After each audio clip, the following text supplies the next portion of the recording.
সবাইকে আসসালামু আলাইকুম। আজকে আপনাদের সামনে আমরা উদ্ভাস ফেসবুক লাইভ পদার্থবিজ্ঞানের একটি স্পেশাল ক্লাস নিয়ে এসেছি। আমি মোহাম্মদ শাহেদ চৌধুরী রাব্বি। আমি বুয়েট 2011 ব্যাচ। আমার department material and metallurgical engineering, বস্তু ও ধাতব কৌশল। তো আজকে আমাদের এই স্পেশাল ক্লাসের মূল বিষয়টি হচ্ছে যারা ইঞ্জিনিয়ারিং প্রিপারেশন নিচ্ছ অথবা ভার্সিটি প্রিপারেশন নিচ্ছ তাদের জন্য সহায়তা করার জন্য কিছু টপিকস অথবা যাই বলতে পারো যদি তোমাদের কিছু উপকারে আসে। তো আমাদের ফার্স্টে পড়াশোনা শুরু করার আগে আমরা কিছু কথাবার্তা দিয়ে শুরু করতে যাচ্ছি। নর্মালি আমাদের এখন যে পরিবেশটা চলতেছে, সবার মধ্যে রেজাল্ট দিয়ে দিচ্ছে।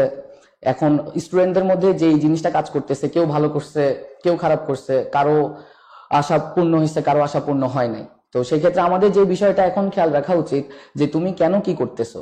যেমন তুমি যদি আমাকে প্রশ্ন করো যে হ্যাঁ আমরা কি করতেছি, হ্যাঁ আমি বুয়েটে পড়তেছি, আমি বুয়েট থেকে কি পাইছি, হ্যাঁ এই প্রশ্নটা আমাদের মধ্যে আসতেই পারে। তো এই যে বিষয়টা খুব কাজ করে, আমি একটা ছোট্ট উদাহরণ দিয়ে শুরু করতে চাচ্ছি। যে যেমন ধরো বিভিন্ন জায়গায় যাওয়া হয়েছে, বিভিন্ন এলাকায় যাওয়া হয়েছে, বিভিন্ন পরিবেশের সাথে মানুষের সাথে মেশা হয়েছে। তো একদিন একটা ছোট্ট একটা উদাহরণ যে হ্যাঁ একজন গার্ডিয়ান তার স্টুডেন্টকে নিয়ে আমার কাছে নিয়ে আসছে। নিয়ে আসার পর সে আমাকে জিজ্ঞেস করতেছে যে বাবা আমার স্টুডেন্টটা কখনোই খাটে মানে চেয়ার টেবিলে পড়তেই যাচ্ছে না। তাকে কিছু বললেই সে কোথায় চলে আসে, তাকে পড়তে বসতে বললে সে সোফায় চলে যায় অথবা খাটে চলে যায়।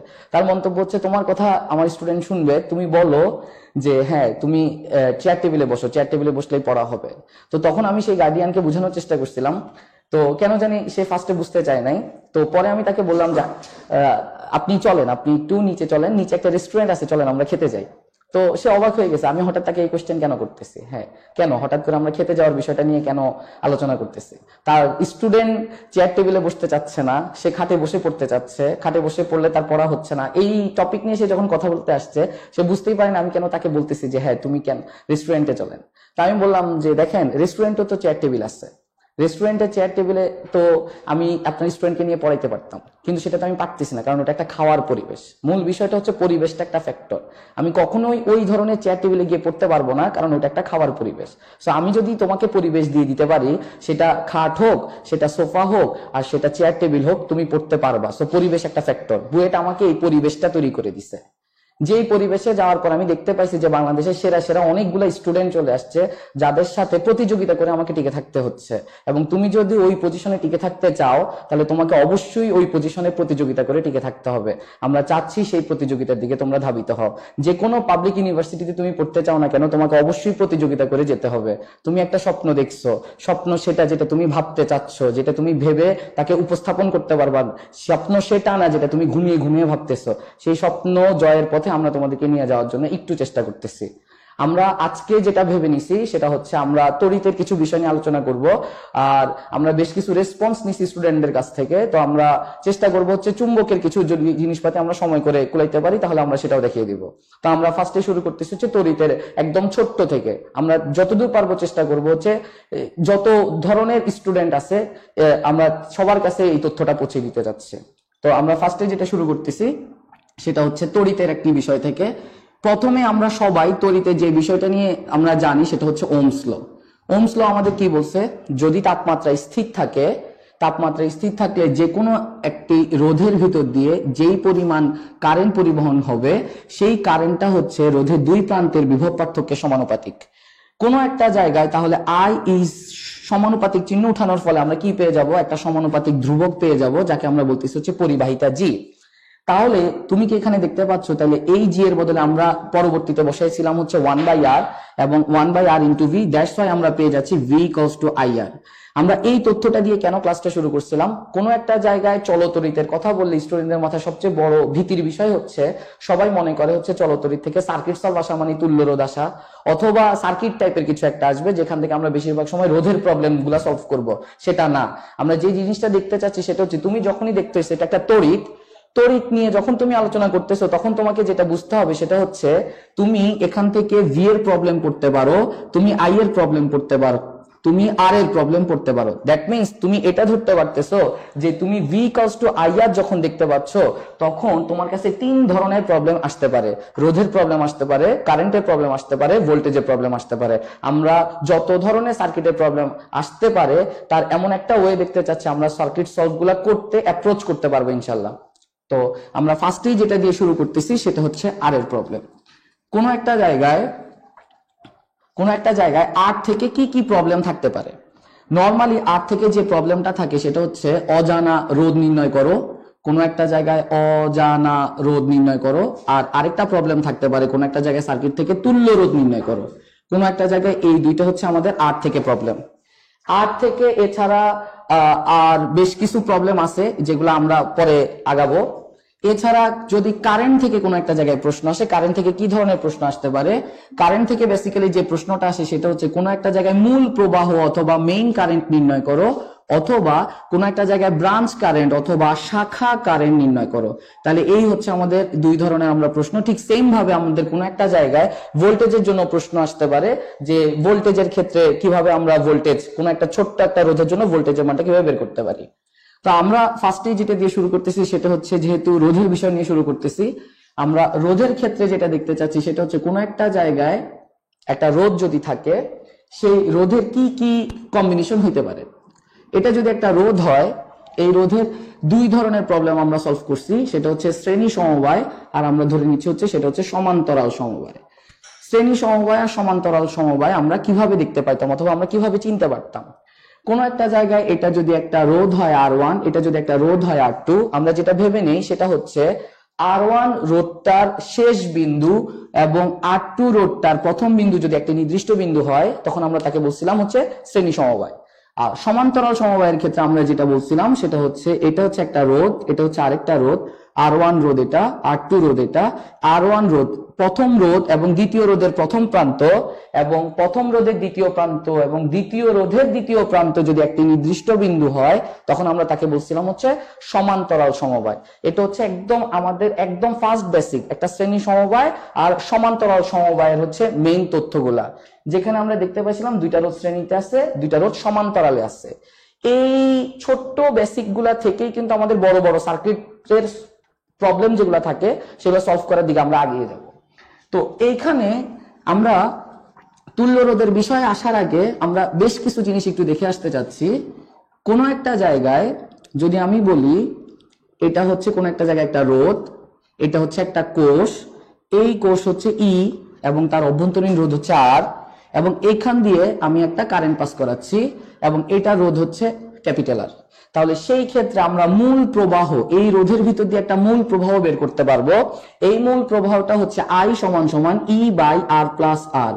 তোমরা এই জিনিসটাকে আমরা কি বলতাম? আমরা এই জিনিসটাকে বলতাম হচ্ছে মেইন কারেন্ট। কেন এটাকে আমরা মেইন কারেন্ট বলতাম? তার কারণ হচ্ছে তুমি দেখতে পাচ্ছ এই রোধের ভিতর দিয়ে এই মূল প্রবাহটা যাচ্ছে, এখানে কোনো শাখা বের হয় নাই। যদি আমি এখানে একটা শাখা কারেন্ট তৈরি করে ফেলতে পারতাম, দ্যাট মিনস তুমি বুঝতেই পারতেছো যে আমি তোমাকে একটা প্যারালাল সংযোগ দিব।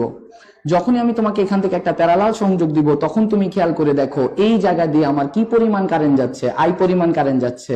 যখন I পরিমাণ কারেন্টের সামনে দুইটা রাস্তা পাওয়া যাচ্ছে, বুঝতেই পারতেছো একটা কারেন্ট I1 ভাগে ভাগ হবে, আরেকটা কারেন্ট I2 ভাগে ভাগ হবে। দ্যাটস ওয়াই এই জায়গার রোধ যদি R1 হয়, এই জায়গার রোধ যদি R2 হয়, তুমি আমাকে বলবা যে আমাকে I1 এবং I2 বের করতে হবে। তুমি কিছুক্ষণ আগে যেটা বের করছিলে সেটা কিন্তু মূল প্রবাহ, এখন তুমি যেটা বের করতে চাচ্ছ সেটা হচ্ছে শাখা প্রবাহ। এই শাখা প্রবাহটা যে আমরা বের করব, সেই বের করার পদ্ধতির নাম হচ্ছে কারেন্ট ডিভাইডার রুল। আমরা আমাদের ফার্স্ট টপিক শুরু করতেছি, সেটা হচ্ছে কারেন্ট ডিভাইডার রুল। কোন একটা জায়গায় কারেন্ট ডিভাইডার রুল তাহলে আমাদের কি নির্ণয় করে দেয়? কারেন্ট ডিভাইডার রুল আমাদের শাখা প্রবাহ নির্ণয় করে দেয়। বলার অপেক্ষা রাখে না, কোন একটা জায়গায় একটা মূল প্রবাহের একটা অংশ হচ্ছে শাখা প্রবাহ। দ্যাট মিনস আমি কি এটা বলতে পারি যে শাখা প্রবাহ অবশ্যই মূল প্রবাহ থেকে ছোট হবে? শাখা প্রবাহ কখনোই মূল প্রবাহ বড় হতেই পারবে না। যেহেতু অনেকগুলা শাখা, তাহলে ডেফিনেটলি আমি এটা বলতে পারি শাখা প্রবাহটা মূল প্রবাহ থেকে ছোট। এটা আমি কিভাবে নির্ণয় করব এখন? এটা অবশ্যই বলার অপেক্ষা রাখে না, যেহেতু তারা দুইজন প্যারালালে আছে, তার মানে তাদের বিভব পার্থক্য সমান। তাহলে প্রথম রোধের জন্য বিভব পার্থক্য I1 R1 এবং দ্বিতীয় রোধের জন্য বিভব পার্থক্য I2 R2। তাহলে কি আমি বলতে পারি I1 R1 হচ্ছে I2 R2? এখানে আমরা এর পরের লাইনে যে কাজটা করতে পারি, I1 ডিভাইডেড বাই I2 সমান সমান হচ্ছে R2 ডিভাইডেড বাই R1। এখানে যদি আমি এর পরের লাইনে এক যোজন করি তাহলে I1 divided by I2 plus 1 is equals to হচ্ছে R2 divided by R1 plus 1। সেই ক্ষেত্রে আমরা কি লিখতে পারবো, I2 উপরে হচ্ছে I1 প্লাস I2 আমরা যোজন করার ফলাফল ইকুয়ালস টু হচ্ছে R1 plus R2 divided by হচ্ছে R1। তোমরা এখানে অবশ্যই বুঝতে পারছো এই I কারেন্টটা এসে দুইটা ভাগে ডিস্ট্রিবিউট হইছে। দ্যাট মিন্স আমি কি এই কথা বলতে পারি যে I কারেন্ট হচ্ছে I1 প্লাস I2 কারেন্টের সমষ্টি। সেহেতু আমি এর পরের লাইনেই এখান থেকে লিখে ফেলতে পারবো I ডিভাইডেড বাই I2 সমান সমান R1 plus R2 divided by R1। তুমি এখন কি বলতে পারবা যে এখান থেকে I2 এর মানটা কত, শাখা প্রবাহ 2 এর মান কত? শাখা প্রবাহ 2 এর মান হচ্ছে R1 divided by R1 plus R2 into হচ্ছে I। এটাই হচ্ছে আমাদের শাখা প্রবাহ 2 এর মান। এখন তুমি ঠিক সেম এইভাবেই কি শাখা প্রবাহ 1 এর মান বের করতে পারবা। শাখা প্রবাহ 1 এর মান তুমি এভাবে আবার হিসাব করে এখান থেকে নিয়ে আসতে পারবা। আমি চাচ্ছি এই জিনিসটাকে কোনোভাবে মনে রাখতে। আমি কিভাবে এই জিনিসটাকে খুব সুন্দরভাবে মনে রাখতে পারি, কোনো একটা জায়গায় I2 কারেন্ট হচ্ছে I এর একটা অংশ। অবশ্যই I2 কারেন্টটা I এর থেকে ছোট হবে। তার মানে হচ্ছে এখানকার গুণফলের মানটা কখনোই 1 হবে না, একের থেকে একটা ছোট ডাটা হইতে হবে। এখানে যে ছোট ডাটাটা তুমি চাচ্ছ, দ্যাট মিন্স তুমি অবশ্যই এটা বলতে হবে যে এখানে লব বাই হর ধরনের কিছু একটা লাগবে এবং এই হরের মানটা অবশ্যই বড় হইতে হবে যাতে এই জায়গায় যে ভ্যালুটা থাকে সেই ভ্যালুটা একের থেকে ছোট হয়। দ্যাটস ওয়াই আমি কি এই কথাটা বলতে পারি, দেখো নিচে লব বাই হরের হরে যে টপিকটা আছে সেই টপিকটা লবের থেকে বড়, দুইটা টপিকের যোগফল, দুইটা রোধের যোগফল। এবং উপরে তুমি কি দেখতে পাচ্ছ যে এটা কোন রাস্তার কারেন্ট বের করতেছে, 2 নাম্বার রাস্তার কারেন্ট বের করতেছে। দ্যাটস ওয়াই তুমি কি দেখতে পাচ্ছ এখানে লবে যে রোধটা বসছে সেই রোধটা হচ্ছে 1 নাম্বার রাস্তার রোধ। তার মানে 2 নাম্বার রাস্তার কারেন্ট বের করতে বললে উপরে বসবে 1 নাম্বার রাস্তার রোধ। ঠিক সেম ভাবে তাহলে আমরা সুন্দরভাবে I1 এর ভ্যালুটা এখান থেকে বের করে ফেলতে পারি। তুমি একটু খেয়াল করে দেখো, এটা হচ্ছে I এর একটা অংশ, নিচে বসবে R1 প্লাস R2, উপরে কি বসবে, এটা যদি I1 রাস্তার কারেন্ট হয় তাহলে বসবে হচ্ছে R2 রোধ। আশা করি সবাই বুঝতে পারছো। এখন যে প্রবলেমটা আমরা পড়ি সেই প্রবলেমটা হচ্ছে এখানে আমি কয় চ্যানেলের জন্য এই ব্রাঞ্চ কারেন্টটা বের করছি, দুইটা চ্যানেলের জন্য। যদি চ্যানেল ব্রাঞ্চ দুইটা না থেকে একাধিক ব্রাঞ্চ থাকে তাহলে আমরা কিভাবে এটাকে সলভ করতে পারি, এটাই হচ্ছে আমাদের মূল বিষয়। যদি দুইটা রাস্তা থাকে তাহলে আমাদের জন্য ব্যাপারটা খুব সহজ, বিকজ তুমি দেখতে পাচ্ছ যে যখন দুইটা রাস্তা থাকবে তখন ইজিলি তুমি I1 R1 I2 R2 থেকে অ্যালজেব্রা করতে পারছো।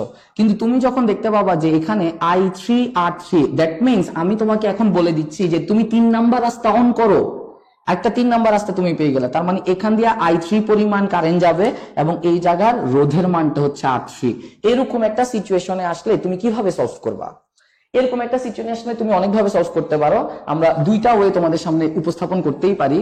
তুমি কিছুক্ষণ আগে আমাকে যেই থিওরিটার কথা বললা অথবা আমি যে থিওরিটা কিছুক্ষণ আগে দেখাইলাম, তুমি স্পষ্টত বুঝতে পারছো এটা দুইটা ব্রাঞ্চের জন্য।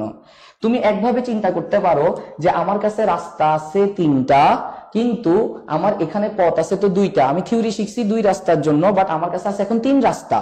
তাহলে আমি সবসময় যেটা চিন্তা করব সেটা হচ্ছে যাকে আমাকে বের করতে দিবে, আমি যদি R3 রোধের জন্য I3 কারেন্টকে বের করতে বলে, যদি আমাকে একটা রাস্তার কারেন্ট বের করতে বলে তাহলে 3টা রাস্তার মধ্যে যে কোনো একটা রাস্তা আমাকে বের করতে বলবে। বাকি 2টা রাস্তাকে আমি যে কাজটা করবো, বাকি 2টা রাস্তাকে একটা রাস্তা করে ফেলবো।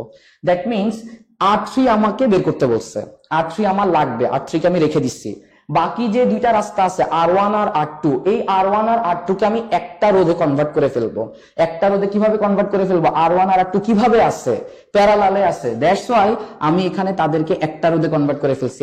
RP প্যারালালে আছে। কারা কারা প্যারালালে আছে? R1 আর R2 প্যারালালে আছে। আমি একবারে লিখলাম ইনভার্স ইনভার্স হোল ইনভার্স। তাহলে আমি এখান থেকে 2টা রাস্তায় কনভার্ট করে ফেললাম, একটা হচ্ছে RP আর একটা হচ্ছে R3। এখন তুমি আমাকে বলো আমি I3 রাস্তার কারেন্টটা হিসাব করতে পারি, কারণ কিছুক্ষণ আগে আমি একটা ফরম্যাট শিখে ফেলছি, সেটা হচ্ছে এটা হচ্ছে মূল কারেন্টের একটা অংশ। নিচে কে বসবে? নিচে বসবে হচ্ছে যতগুলা রোধ থাকবে তাদের সমষ্টি R3 প্লাস RP। উপরে কে বসবে? যার জন্য হিসাব করতেছি। কার জন্য হিসাব করতেছি? যে রাস্তার জন্য হিসাব করতেছি সে বাদে অন্যটার রোধ। আমি আশা করছি যে তোমরা এটা ধরতে পারছো। ঠিক সেম ভাবে তুমি I2 বের করতে পারবা, ঠিক সেম ভাবে তুমি I1ও বের করতে পারবা। ঠিক যেই রাস্তার জন্য বের করবা সে বাদে অন্য কাউকে তুমি প্যারালাল করে ফেলবা। এটা হচ্ছে একটা ওয়ে। এটার আরেকটা ওয়েতে তুমি কাজ করতে পারো, সেটা হচ্ছে তুমি প্রত্যেককে মিলে একজন তুল্য রোধ তুমি বের করে ফেলো। তাহলে টোটাল কারেন্ট তুমি জানো, টোটাল কারেন্ট, এবং এই তিনটার বদলে R1 R2 R3 এই তিনটার বদলে তুমি একটা তুল্য রোধ বের করে ফেলো RP, যে সম্পূর্ণ এদের মতো করে কাজ করবে। সম্পূর্ণ এদের মতো যদি করে কাজ করে তাহলে তুমি বুঝতেই পারতেছো যে IRP সমান চিহ্ন হবে। তোমাকে আমি যেহেতু এরা সবাই প্যারালালে আছে, তার মানে প্রত্যেকের বিভব পার্থক্য হচ্ছে এই তুল্যকি হিসেবে যাকে তুমি দিছো তার বিভব পার্থক্যের সমান। যেহেতু প্রত্যেকের প্যারালাল মিলে এটা একটা তুল্য রোধ, তাহলে এর দুই প্রান্তের বিভব পার্থক্য হবে এদের যে কোনোটার বিভব পার্থক্যের সমান। তাহলে তোমাকে যদি আমি এখান থেকে I3 বের করতে দেই, তাহলে তুমি মেইন তুল্যের যে IRP ভোল্টেজ পাওয়া যাবে তাকে যাকে বের করতে বসে তার সাথে সমান ধরে নাও I3 R3। তো এখান থেকে ইজিলি তুমি I3 এর মানটা বের করে ফেলতে পারবা, IRP ডিভাইডেড বাই R3। এটাই হচ্ছে আমাদের আনসার। তুমি চাইলে একটা অঙ্কের মাধ্যমে আমরা প্রমাণ করে দেখতে পারতাম। তো আমরা ফার্স্টে যেটা দিয়ে শুরু করছিলাম সেটা হচ্ছে একটা current divider rule. Current divider rule থেকে আমরা যে কোনো একটি অঙ্কের মাধ্যমে তুমি এটাকে প্রমাণ করে দেখতে পারো। ধরো কোনো একটা জায়গায় আমি তোমাকে তিনটা রোধ দিলাম, একটা রোধ হচ্ছে 3, একটা রোধ হচ্ছে 4, একটা রোধ হচ্ছে 5। এখন যদি আমি তোমাকে বলি এখান থেকে একটা ব্রাঞ্চ কারেন্ট বের করো, কার ব্রাঞ্চ কারেন্ট বের করতে বলছি তোমার ইচ্ছা, তুমি যে কোনোটার ব্রাঞ্চ কারেন্ট বের করতে পারো। ধরো আমি তোমাকে বললাম 5 নাম্বারের মধ্য দিয়ে 5 ওহমের ভেতর দিয়ে যে পরিমাণ কারেন্টটা যাচ্ছে সেই কারেন্টটা বের করো। তাহলে আমি এটা কিভাবে বের করব? দ্যাটস ওয়াই আমার লাগবে কি I5 বের করতে গেলে আমি কি করতে পারি? আমার কাছে দুইটা পলিসি ছিল, তা আমি একটা RP বের করে নিলাম। ফার্স্ট পলিসিতে যাচ্ছি আমরা। আমাদের RP এর মানটা কি হবে? আমাদের 3 ওহম প্যারালালে আছে, 4 ওহম প্যারালালে আছে, 5 ওহম প্যারালালে আছে। তাহলে প্রত্যেকের তুল্য রোধ হবে 3 inverse plus 4 inverse plus 5 inverse তাদের হোল ইনভার্সের সমান। এবং এখান থেকে আমরা যে প্যারালালের মানটা পাবো সেটা হচ্ছে 1.276। এটা হচ্ছে তুল্য RP এর মান। আমি ধরো তোমাকে কোন একটা জায়গায় কারেন্টের মান বলে দিলাম হচ্ছে I, তুমি আমাকে কি বললা? I5 এর মান বের করো। আমি তোমাকে কিছুক্ষণ আগেই বলছি যখন তুমি এদেরকে তুল্য করবা তুল্যের ভিতর দিয়ে ওই সমপরিমাণ I কারেন্টই যাবে যেটা মেইন কারেন্ট ছিল, এবং এখানকার তুল্য রোধ হবে RP। তাহলে একটু খেয়াল করে দেখো, কিছুক্ষণ আগে তুমি যে হিসাব করেছিলা I5 ইন্টু R5, মানে আলটিমেটলি আমরা যেটা কথা বলতে চাচ্ছি এটাকে আমি নাম দিছি হচ্ছে R5। তাহলে কোন একটা জায়গায় এটা হচ্ছে R5, এখান দিয়ে যে কারেন্টটা যাচ্ছে তার নাম দিলাম হচ্ছে আমি I5 ইন্টু R5। একটা ভোল্টেজ সমান সমান হচ্ছে, আমি তুল্য রোধের জন্য যখন হিসাব করব RP ইন্টু I। RP হচ্ছে আমাদের তুল্য রোধের মান ইন্টু কারেন্ট। তাহলে সেই ক্ষেত্রে এখান থেকে যখন আমি I5 এর মানটা বের করতে চাইবো সেটা কত হবে? IRP divided by R5। তো এখান থেকে তুমি মানটা বসিয়ে দাও। এখান থেকে RP এর মানটা কত? RP এর মানটা আমরা বের করে ফেলছি 1.276 ডিভাইডেড বাই R5। R5 এর মান কত? 5 ইন্টু I। বুঝতেই পারতেছো, এখান থেকে ভাগ করলে আমরা যে আনসারটা পেয়ে যাব সে আনসারটা হচ্ছে 0.25 ইন্টু I। এটাই হচ্ছে আমাদের ব্রাঞ্চ কারেন্টের মান। এটা হচ্ছে আমরা কিভাবে বের করছি? টোটাল তুল্য রোধের মাধ্যমে বের করে ফেলছি। তুমি যেভাবে খুশি বের করতে পারো, এটা একটা পলিসি হতে পারে। তো আমরা আমাদের কারেন্ট ডিভাইডার রুলটা পড়ে ফেললাম। ঠিক সেম ভাবে তুমি এখান থেকে আবার ভোল্টেজ ডিভাইডার রুলও সলভ করতে পারো। ভোল্টেজ ডিভাইডার রুলটা আমরা কিভাবে সলভ করতে পারি? কোনো একটা জায়গায় ভোল্টেজ ডিভাইডার রুল বলার অপেক্ষা রাখে না। তুমি যখন কারেন্ট ডিভাইডার রুল সলভ করতে গেছিলা তুমি কি খেয়াল করছিলা যে এই দুইটা রোধের কথা তোমাকে বলা হচ্ছিল, সেই দুইটা রোধ কিভাবে আছে? প্যারালালে আছে। তুমি যখন প্যারালালে ছিলা কারেন্টটা ডিভাইড হয়েছিল, বাট দুই প্রান্তের ভোল্টেজ সেম ছিল। আমি এখন ভোল্টেজকে ডিভাইড করতে চাচ্ছি। তো তুমি বুঝতেই পারতেছো এখন সংযোগটা হবে সিরিজ কানেকশন। সংযোগটা যদি সিরিজ কানেকশন হয় তাহলে একটু খেয়াল করে দেখো, এটা হচ্ছে আমার টোটাল ভোল্টেজ, এখন এই যে দুইটা রোধ আছে, এই দুইটা রোধের দুই প্রান্তে আমরা ভোল্টেজ বের করব। R1 এর দুই প্রান্তের জন্য V1, আবার R2 এর দুই প্রান্তের জন্য হচ্ছে V2। তার মানে তুমি বুঝতেই পারতেছো, যখন তুমি সমান্তরাল সংযোগে ছিলা তখন কারেন্ট ডিভাইড হয়, যখন তুমি শ্রেণী সংযোগে ছিলা তখন তোমার যে টোটাল ভোল্টেজ ছিল সেই টোটাল ভোল্টেজটা ডিভাইড হয়। আচ্ছা, এখন এই V1 আর এই V2 এর মানটা আমাকে বের করতে হবে। তো নর্মালি আমাদের যে সূত্রটা আমরা জানি, সেই সূত্রটা হচ্ছে V হচ্ছে IR। তো এই V IR ফরম্যাট থেকে তুমি ইজিলি এখান থেকে V1 এর মানটা বের করে ফেলতে পারবা। বলার অপেক্ষা রাখে না V1 এর মানটা কি হবে, একটা I ইন্টু R1। কেন I ইন্টু R1? তার কারণ হচ্ছে তুমি জানো যে এর ভিতর দিয়া I পরিমাণ কারেন্ট যাবে। এখন এখান থেকে তুমি এটা কিভাবে বের করবা? তুমি আগে তাহলে একটা I বের করে নিয়ে আসো, এই টোটাল আইটা বের করে নিয়ে আসো। টোটাল আই এর মানটা কত হবে? টোটাল আই এর মানটা হচ্ছে total V divided by total রোধ। Total V divided by total রোধ। তুমি কি খেয়াল করছো যে এই দুইটা রোধ কিভাবে আছে? সিরিজে আছে। তাহলে total voltage divided by total রোধের মান কত হবে? R1 plus R2। V divided by R1 plus R2। তাহলে আমি যেটা দেখতে পেলাম সেটা হচ্ছে আমাদের টোটাল কারেন্ট সমান সমান total voltage divided by total রোধ। তাহলে আমি এই মানটা এখানে বসাই দিলাম, V divided by R1 plus R2 into R1। তাহলে আমি একটু সুন্দর করে যদি গোছায় আঁকি লিখি, তাহলে R1 divided by R1 plus R2 into V। এটাই হচ্ছে আমাদের V1, একটা কারেন্ট ভোল্টেজ ডিভাইডার রুলের প্রথম রোধের জন্য পার্টিকুলার যে ভোল্টেজ ড্রপটা হচ্ছে, সেই V1 সমান সমান হচ্ছে R1 divided by R1 plus R2 into V। তার মানে হচ্ছে তুমি কারেন্ট ডিভাইডার রুলের মতো করে যদি মনে রাখতে চাও, তাহলে দেখো V2টাও আমরা বের করতে পারবো। V2 হচ্ছে V এর একটা অংশ, এবং এটা অবশ্যই একের থেকে ছোট হবে। লব বাই হরের মানটা বড়, এবং উপরে কে বসবে দেখো, এটা 1 নাম্বার রোধের ভোল্টেজ বের করছো, যার ভোল্টেজ সে নিজে বসছে। দ্যাটস মিন এটা যদি V2 হয় তার মানে R2 রোধের ভোল্টেজ, তার মানে এখানে বসবে কত? R2। যার জন্য ভোল্টেজ বের করতেছো তার নিজের রোধ। সবাই বুঝতে পারছো আশা করি। তাহলে আমরা কারেন্ট ডিভাইডার রুল পড়ে ফেললাম, আমরা ভোল্টেজ ডিভাইডার রুল পড়ে ফেললাম, আমরা মোটামুটি একটা ধারণা দিয়ে ফেললাম যে কিভাবে কারেন্টটা সলভ করব, কিভাবে রোধটা সলভ করব। আমরা চলে যাচ্ছি আমাদের এর পরের টপিকে।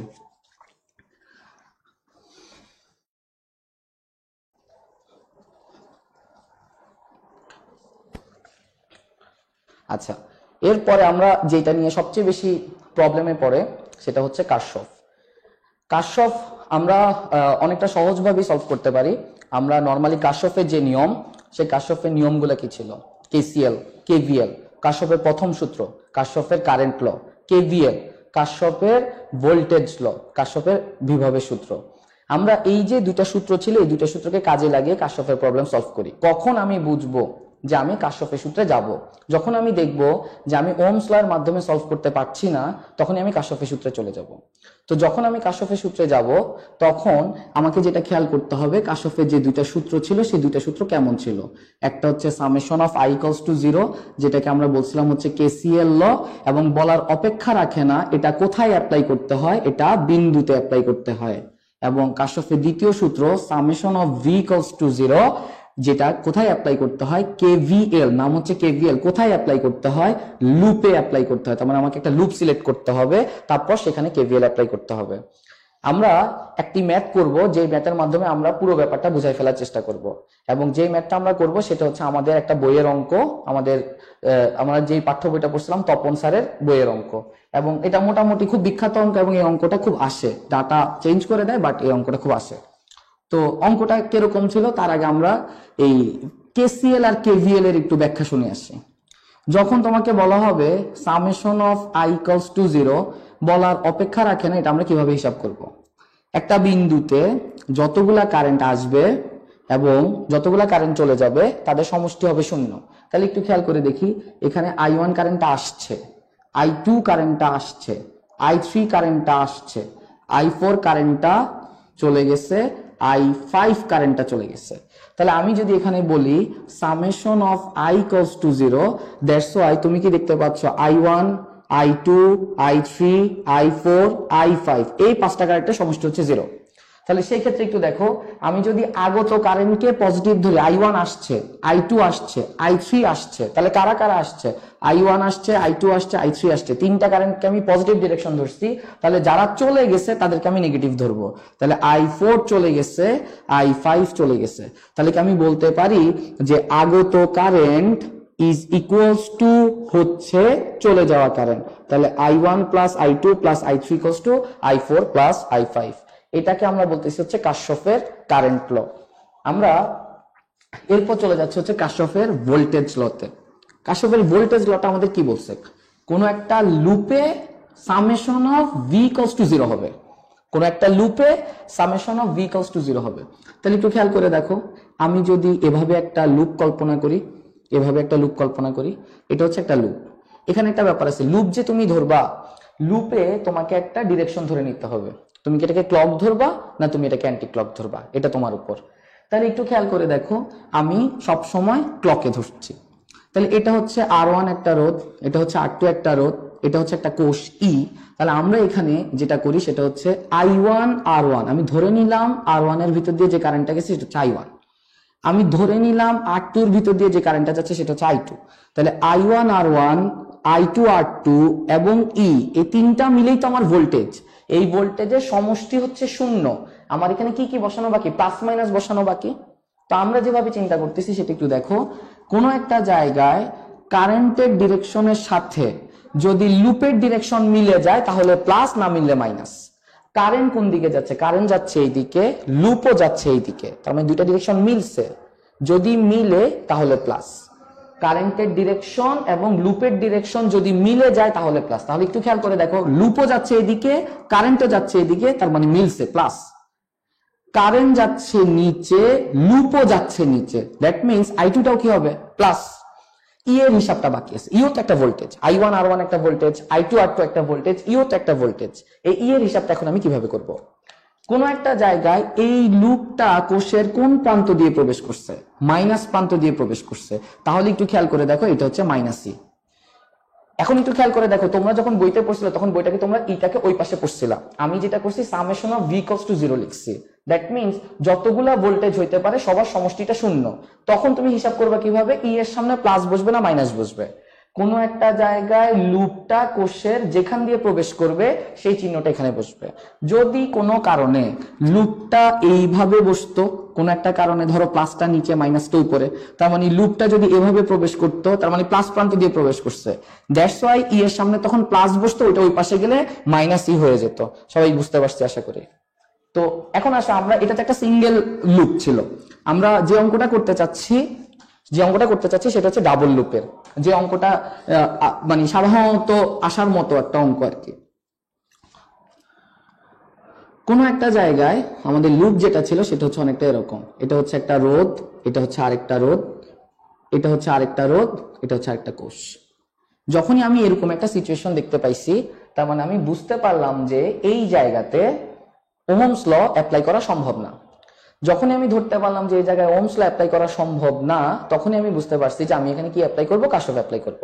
এবং এখান থেকে আমাদের যে জিনিসগুলো বের করতে দেয় তা হচ্ছে, এটা হচ্ছে I1 একটা কারেন্ট, I2 আরেকটা কারেন্ট, আর এখান থেকে I3 আরেকটা কারেন্ট। এই তিনটা কারেন্ট আমাকে বের করতে বলছে। আর আমাকে ডাটা দিয়ে দিছে। কি কি ডাটা দিয়ে দিছে তোমার ইচ্ছা মতো তুমি বসিয়ে নাও, তোমার ইচ্ছা, তুমি যা খুশি বসাইতে পারো। ধরো আমি বললাম এটা 2 ওহম, এটা আমি বললাম 4 ওহম, এটাকে আমি বললাম হচ্ছে 7 ওহম, আমার ইচ্ছা। অথবা ধরো 8 দিলাম, কোন একটা জায়গায় এটা হচ্ছে 8 ওহম।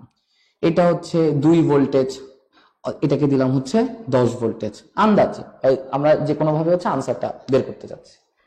তো কোনো একটা জায়গায় এখানে আমাকে প্রথম কাজ হচ্ছে কারেন্ট বের করতে হবে। তা আমাকে চিন্তা করতে হচ্ছে যে এখান থেকে আমাকে আননোন গুলো কি কি। কোন একটা জায়গায় আমার এখানে আননোন গুলো কি কি? আমার আননোন হচ্ছে I1 বের করো, আমার আননোন হচ্ছে I2 বের করো, আমার আননোন হচ্ছে I3 বের করো, তিনটা কারেন্ট বের করো। তা আমি ফার্স্টে যে কাজটা করবো, আমাদের সব সময় যেটা মনে রাখতে হবে, ফার্স্টে আমরা KVL অ্যাপ্লাই করে দেখবো। তো KVL যখন অ্যাপ্লাই করবো, তুমি খেয়াল করে দেখো এখানে তো কোনো লুপ দেওয়া নাই। লুপ যদি দেওয়া না থাকে তাহলে আমরা যে কাজটা করব, লুপ বসিয়ে নিব। কিভাবে লুপটা বসাবো? ক্লকে। কিভাবে লুপটা বসাবো? ক্লকে। সবসময় আমরা ক্লকে লুপটা বসিয়ে নিব আগে। তো লুপ তুমি অ্যান্টি ক্লকে বসাইতে পারো, যদি অ্যান্টি ক্লক বসাও সব অ্যান্টি ক্লক, যদি ক্লক বসাও সব ক্লক। আচ্ছা, তা আমরা ফার্স্টে এই লুপের জন্য চিন্তা করতেছি।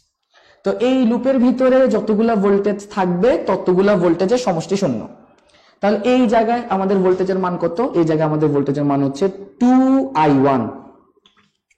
এই জায়গায় আমাদের ভোল্টেজের মান কত? এই জায়গায় আমাদের ভোল্টেজের মান হচ্ছে 8i3। এই জায়গায় আমাদের ভোল্টেজের মান কত? এই নিজেও একটা ভোল্টেজ, এর ভোল্টেজের মান হচ্ছে 2 ইজ ইকুয়ালস টু হচ্ছে 0।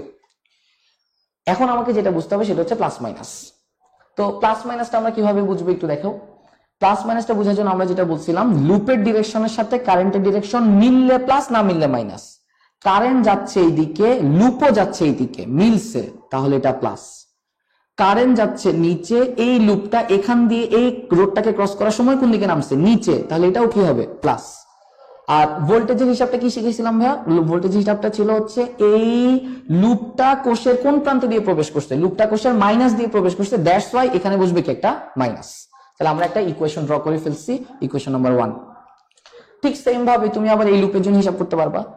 এই লুপের জন্য হিসাবটা আমরা কিভাবে করব? এই লুপের জন্য আমরা হিসাবটা করলাম এখানে কোন একটা জায়গায়, সেকেন্ড লুপের জন্য হিসাবটা করতে চাচ্ছি। আমাদের একটা ভোল্টেজ হবে RI2, আরেকটা ভোল্টেজ হবে 8i3, আরেকটা ভোল্টেজ হবে 10 ইজ ইকুয়ালস টু 0। এটা একটা ভোল্টেজ, এটা একটা ভোল্টেজ, এটা একটা ভোল্টেজ, এই লুপের ভিতরে ইকুয়ালস টু 0। এখন একটু খেয়াল করি আমরা, কোন একটা জায়গায় এই লুপটা যাচ্ছে এই দিকে, কারেন্টটা যাচ্ছে এই দিকে, পরস্পর বিপরীত, তার মানে এখানে কি বসবে? মাইনাস। এই জায়গায় কারেন্টটা নামতেছে নিচে আর এই লুপটা এভাবে ঘুরে উঠতেছে উপরে, তার মানে এখানে কি হবে? মাইনাস। এবার আসো ভোল্টেজের হিসাব। এই লুপটা কোষের কোনখান দিয়ে প্রবেশ করছে? প্লাস দিয়ে প্রবেশ করছে। লুপটা কোষের যেখান দিয়ে প্রবেশ করবে সেটা হচ্ছে লুপের সাইন। তাহলে আমরা এখান থেকে আরেকটা ডিরেকশন পাই, আরেকটা ইকুয়েশন পাই গেলাম, এটা হচ্ছে ইকুয়েশন নাম্বার 2। এখন আমরা খেয়াল করে দেখি আমাদের কি কি বের করতে হবে। i1, i2, i3। এই ইকুয়েশনটা হচ্ছে 2i2 আর i3 আর এই ইকুয়েশনটা হচ্ছে i1 আর i3। তা আমি বুঝতেই পারতেছি এটা 1 আর 3, এটা 2 আর 3, তার মানে এই দুটো ইকুয়েশনকে সলভ করে হচ্ছে না। যদি এই দুটো ইকুয়েশনকে সলভ করে না হয় তার মানে আমাকে আরেকটা ইকুয়েশন লাগবে। এই আরেকটা ইকুয়েশন আমি কিভাবে নিয়ে আসবো? যেহেতু তিনটা আননোন, তার মানে তিনটা ইকুয়েশন, আমি তো দুইটা লুপ ব্যবহার করে ফেলছি, তার মানে আমরা আরেকটা ইকুয়েশন যেটা ব্যবহার করব সেটা হচ্ছে কেসিএল ইকুয়েশন। কেসিএল ইকুয়েশন কোথায় ব্যবহার করব? কেসিএল ইকুয়েশন ব্যবহার করতে হয় বিন্দুতে। কোথায় ব্যবহার করতে হয়? বিন্দুতে। তুমি কোন বিন্দুতে কারেন্ট ল অ্যাপ্লাই করবা সেটা তোমাকে খুঁজে বের করতে হবে। যেই বিন্দুতে ম্যাক্সিমাম পরিমাণ কারেন্ট টাচ করে সেই বিন্দুতে কেসিএল অ্যাপ্লাই করতে হয়।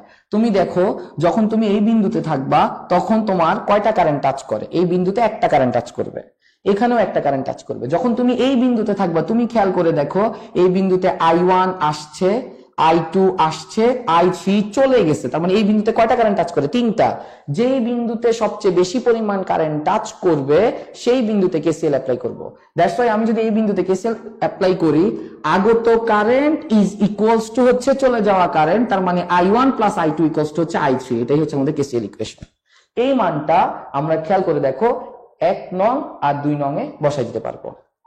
তুমি যখন 1 নংয়ের এই জায়গায় এবং 2 নংয়ের এই জায়গায় i3 এর মানটা বসায় দিবা তখন তুমি খেয়াল করে দেখো ইকুয়েশনটা কেমন হয়ে যাচ্ছে। আমরা একটু বসিয়ে দেই, 2 নং ইকুয়েশনে বসাবো -4i2, এই i3 এর মানটা বসাচ্ছি আমরা -8i1 -8i2 plus 10 is equals to 0। তাহলে একটু খেয়াল করে দেখো ইকুয়েশনটা কেমন আসতেছে। -8i1, এটা -8i2, এটা -4i2, তার মানে কি -12i2 প্লাস 10 ইকুয়ালস টু হচ্ছে 0। ইকুয়েশন নাম্বার 2 হচ্ছে এখন এটা। আবার এখানে তুমি মানটা বসাও। এখানে যখন তুমি মানটা বসাবো একটু দেখো 2i1 plus 8i3, that's mean 8i1 plus 8i2 -2 equals to 0। তার মানে আমাদের ইকুয়েশনটা কত চলে আসতেছে? 10i1 plus 8i2 -2 equals to হচ্ছে 0। এটা হচ্ছে আমাদের equation number 2, sorry equation number 1। তাহলে খেয়াল করে দেখো এই ইকুয়েশনটাও i1 এবং i2, এই ইকুয়েশনটাও i1 এবং i2। তার মানে এই দুইটা ইকুয়েশনকে যখন আমি ক্যালকুলেটরে বসাই দিব অথবা তোমরা প্রতিস্থাপন অথবা অপনয়ন যেভাবেই করো না কেন, এই দুইটা ইকুয়েশনকে যখন আমরা সলভ করব দ্যাট মিন্স আমরা i1 আর i2 এর মানটা পেয়ে যাব। এই দুইটা ইকুয়েশনকে সলভ করলে যদি i1 i2 পেয়ে যাই, সেই i1 আর i2 কে এখানে বসাই দিলে আমরা i3 কারেন্টটা পেয়ে যাব। সবাই বুঝতে পারছো আশা করি। এখান থেকে আমরা যে কোনো ভাবে এটা সলভ করে নিয়ে আসতে পারি। তুমি ওই যে আগেই বললাম ক্যালকুলেটরে করতে পারো, প্রতিস্থাপন করতে পারো, অপনয়ন করতে পারো। আমার টার্গেট হচ্ছে 3টা কারেন্ট বের করা। আমরা এই দুইটাকে সলভ করে I1 I2 বের করব, তার মানটাকে এখানে বসাই দিয়ে I3 কারেন্টটা বের করব। এটাই হচ্ছে আমাদের কারশফের অঙ্কটা।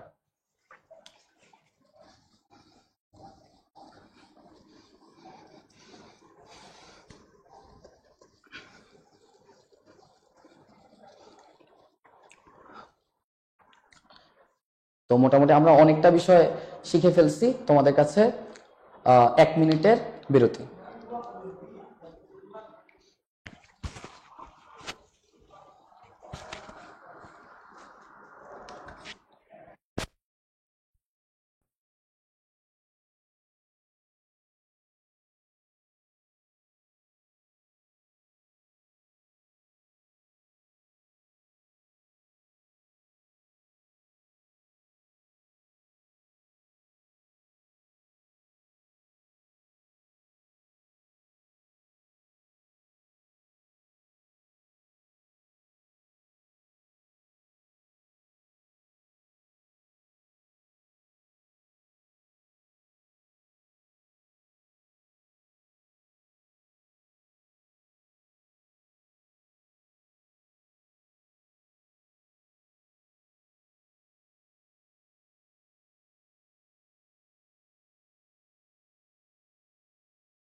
আমরা আবার তোমাদের মাঝে ফিরে এলাম। তো আমরা আবার শুরু করব, তার আগে কিছুক্ষণ কথা। তো আমরা মোটামুটি সবাই চেষ্টা করতেছি ভালোভাবে পড়াশোনা করার জন্য, ভালো করার জন্য। কারো মন খারাপ, কারো মন ভেঙে গেছে। তবে সবচেয়ে বড় কথা হচ্ছে আমরা জীবনে সবাই কি থাকতে চাই, আমরা সাকসেসফুল পিপল হতে চাই, সবাই সফলতাকে গেইন করতে চাচ্ছে। এখন সফল কে হবে এটা অনেক কিছুর উপর ডিপেন্ড করে, অনেক স্ট্র্যাটেজি থাকে। তবে সবচেয়ে বড় কথা হচ্ছে আল্লাহ তৌফিক থাকে, তাই না? তো তোমাকে আল্লাহকে ডাকতে হবে। আল্লাহ যদি চায়, না চায়, তুমি 24 ঘন্টা কেন 240 ঘন্টা পড়ো, তারপরেও তুমি কোপ আপ করতে পারবে না। তো তোমাকে চেষ্টা করতে হবে। আমি সবসময় একটা জিনিস খুব বেশি মনে করি, আমার প্রিয় একটা লাইন ছিল যে work hard in silence, let success make the noise. তো তুমি কষ্ট করে যাও, কষ্টের ফল তুমি পাবা। তোমাকে কষ্ট করতে হবে। আমরা আমরা আমাদের প্রত্যেকেই, যতগুলা মানুষ ভালো জায়গায় যাচ্ছে, অবশ্যই কষ্ট করে যাচ্ছে। তোমাকে সেই কষ্টটা দেখতে হবে। অনেকেই পারছে, তুমি কেন পারবা না, তাই না? তো তোমাকে কষ্ট করতে হবে, তোমাকে লেগে থাকতে হবে, এটার কোনো বিকল্প নাই। এখন তুমি কিভাবে করবা, তোমার স্ট্র্যাটেজিটা কেমন হবে, এটা তোমাকে খুঁজে বের করতে হবে। যেমন বেশ কিছু স্ট্র্যাটেজি থাকতে পারে। আমি কয়েকটা ছোট্ট উদাহরণ দিতে পারি। যেমন ধরো, আমার যেটা মনে আছে, আমি বুয়েট ভর্তি পরীক্ষার আগে বেশ কিছু ব্যাপার চিন্তা করছিলাম। যেমন ধরো, তুমি ফিজিক্সে ভালো, অথবা তুমি কেমিস্ট্রিতে ভালো, অথবা তুমি ম্যাথে ভালো, তুমি কোনটা দিয়ে এক্সাম শুরু করবা, এটাও কিন্তু এক ধরনের স্ট্র্যাটেজি। যেমন ধরো, সিম্পল একটা ব্যাখ্যা আমরা দিই। তো ধরো তুমি দুটো অঙ্ক করতেছো, একটা অঙ্ক কঠিন, একটা অঙ্ক সহজ। যে অঙ্কটা সহজ, সে অঙ্কটা যদি তুমি আগে দিয়ে ফেলো, তোমার 10 মার্ক হয়ে গেল। আর যে অঙ্কটা কঠিন, সেটা তুমি পারলা না, তুমি চেষ্টা করে যাচ্ছ, তুমি পুরাটাই চেষ্টা করলা, তোমার সময় নষ্ট হলো, তুমি পারলা না, আলটিমেটলি তুমি দেখো দুইটা অঙ্কের মধ্যে 20-এ তুমি 10 পেলা। একটু উল্টা ভাবে চিন্তা করো ব্যাপারটা। ধরো যে অঙ্কটা কঠিন ছিল, সেই অঙ্কটা তুমি কোনো কারণে আগে চুজ করে ফেলছো। তাই দেখো, ওই অঙ্কটা কঠিন ছিল, তুমি চেষ্টা করে যাচ্ছ, তুমি পারতেছো না, তোমার অনেক সময় কিল করে ফেলছে। মোস্ট অফ দ্য কেস তোমার যে ঘটনাটা ঘটবে, তোমার মাথায় একটা মানসিক চাপ পড়বে, এবং তুমি পরের অঙ্কটাও ভুল করবা।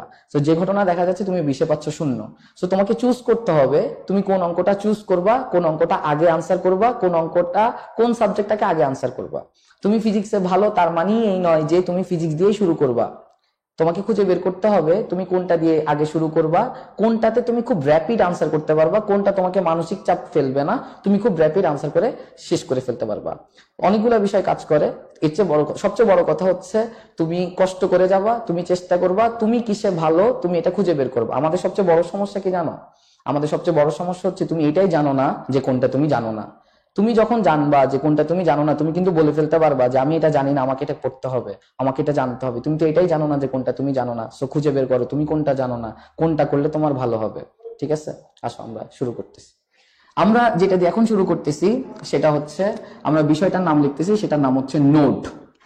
নোড আমরা মোটামুটি হচ্ছে আমরা ওহমস ল দিয়ে সার্কিট সলভ করি, তুল্য রোধ বের করতে পারি, আমরা কার্শফ দিয়ে তুল্য রোধ বের করতে পারি। কিন্তু নোড টপিকটা হচ্ছে তার চেয়ে একটু আপগ্রেডেড। তোমরা অনেকে পড়েও ফেলছো, অনেকে পড়বা, সমস্যা নেই।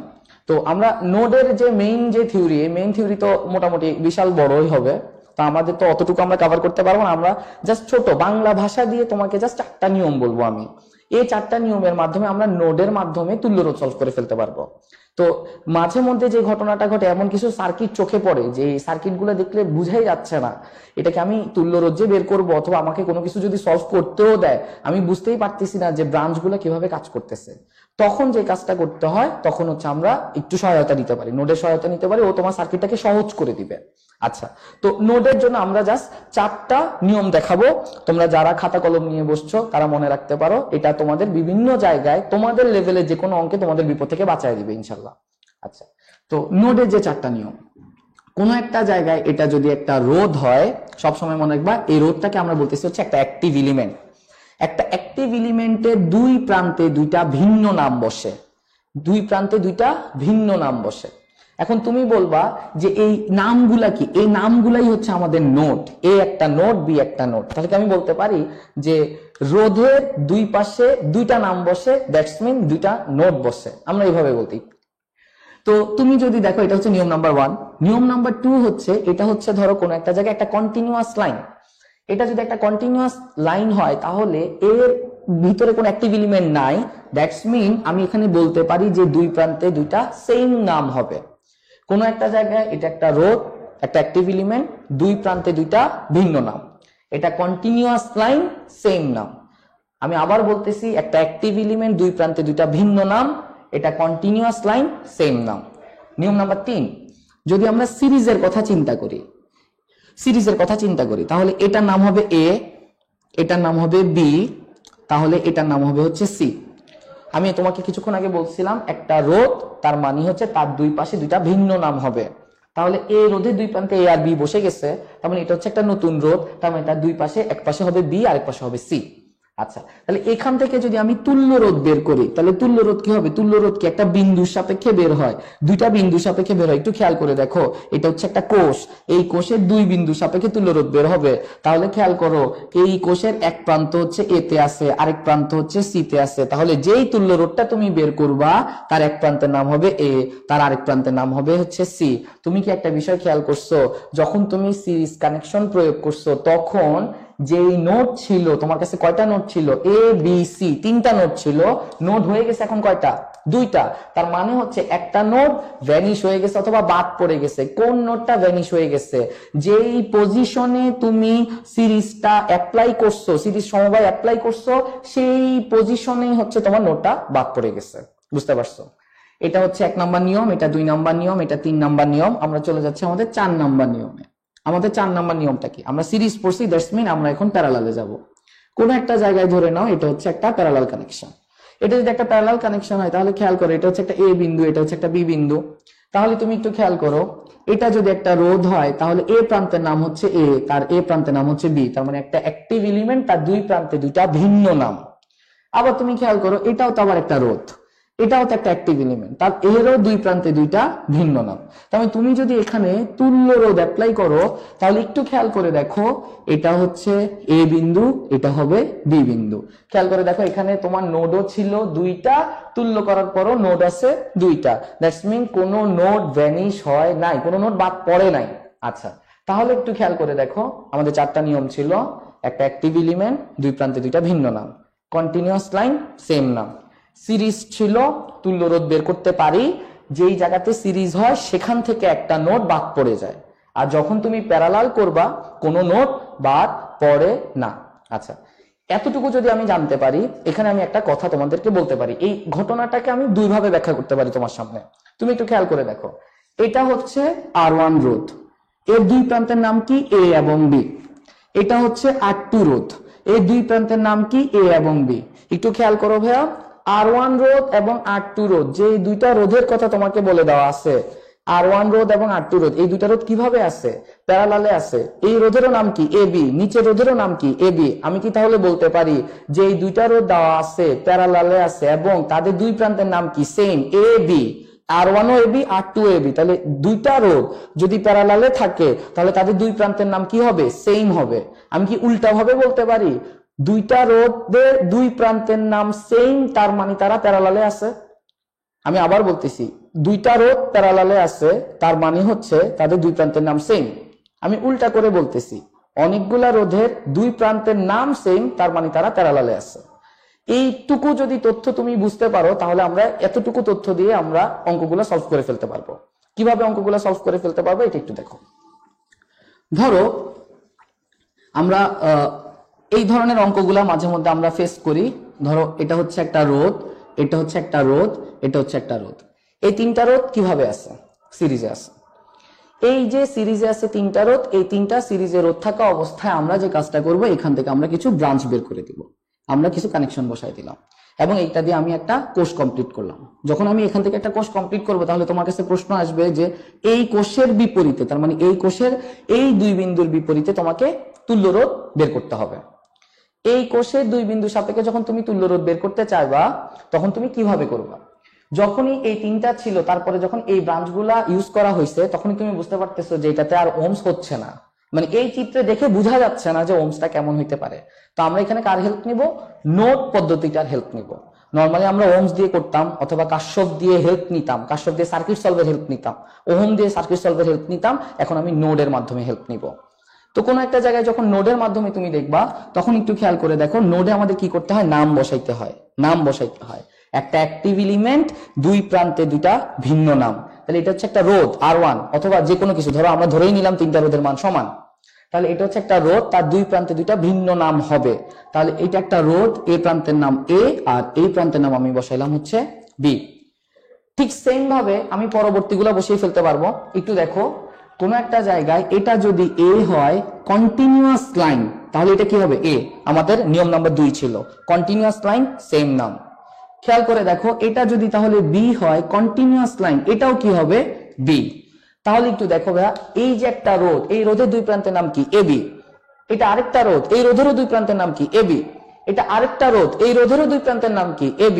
আমি বলেছিলাম যদি অনেকগুলা রোধের দুই প্রান্তের নাম সেম হয় তার মানে তারা কিভাবে আছে? তার মানে তারা প্যারালালে আছে। তার মানে হচ্ছে আমি যদি এটাকে একটু গোছায় আঁকি, এটা একটা রোধ, এটা একটা রোধ, এটা একটা রোধ, দ্যাট মিন্স এটা A, এটা B। প্রথম রোধ দুই প্রান্তের নাম AB, দ্বিতীয় রোধ দুই প্রান্তের নাম AB, তৃতীয় রোধ দুই প্রান্তের নাম AB, তার মানে তারা প্যারালালে আছে। আমরা এটাকে একটু গোছায় এঁকে এভাবে প্রকাশ করতে পারি। তার মানে যখন তুমি দেখবা তুমি সার্কিট সলভ করতে গেছো, তুল্য রোধ অথবা কিছু একটা বের করতে বলছে, তোমাকে তুল্য রোধের হেল্প নিতে হচ্ছে, তুমি বুঝতে পারতেছো না যে এখানে কি ঘটনাটা ঘটছে, তুমি তখন নোডের হেল্প নিবা। নোডে তুমি কি করবা? নাম বসিয়ে ফেলবা, তারপর তুমি তাকে গোছায় আঁকবা। গোছায় আঁকার পর তুমি বুঝে যাবা এটা আসলে সিরিজে আছে না প্যারালালে আছে। বুঝতে পারছি? তো আমরা এরপরের প্রবলেমটা একটু দেখতে চাচ্ছি, একটু বড় করে দিব আমরা ব্যাপারটাকে। কোন একটা জায়গায় আমাদের এখানে ছিল তিনটা রোধ, এখন আমি যে কাজটা করে ফেললাম যে এখানে আমি রোধের সংখ্যা বাড়ায় দিলাম, 5টা রোধ। যখন এখানে 5টা রোধ আছে, খেয়াল করে দেখো 5টা রোধ আছে, আমি কি করলাম? এখানে কিছু ব্রাঞ্চ করে দিলাম, এই একটা তার, এইভাবে আরেকটা তার, এইভাবে আরেকটা তার। যখন আমি এভাবে ব্রাঞ্চ করে দিলাম তুমি বুঝতেই পারতেছো যে এই দুই বিন্দু সাপেক্ষে তুল্য রোধ বের করতে হবে। তার মানে ব্যাপারটা ছিল আগে ছিল 3টা, এখন করে দিলাম হচ্ছে 5টা। তো আমরা এখন দেখতে চাই এখন আমরা এখানে কিভাবে সলভ করতে পারি। ওই আগের মতো বিষয়, আমি সিচুয়েশন দেখে ধরতে পারতেছি না এটা কি সিরিজ হবে না এটা প্যারালালে হবে। তো আমি কার হেল্প নিব?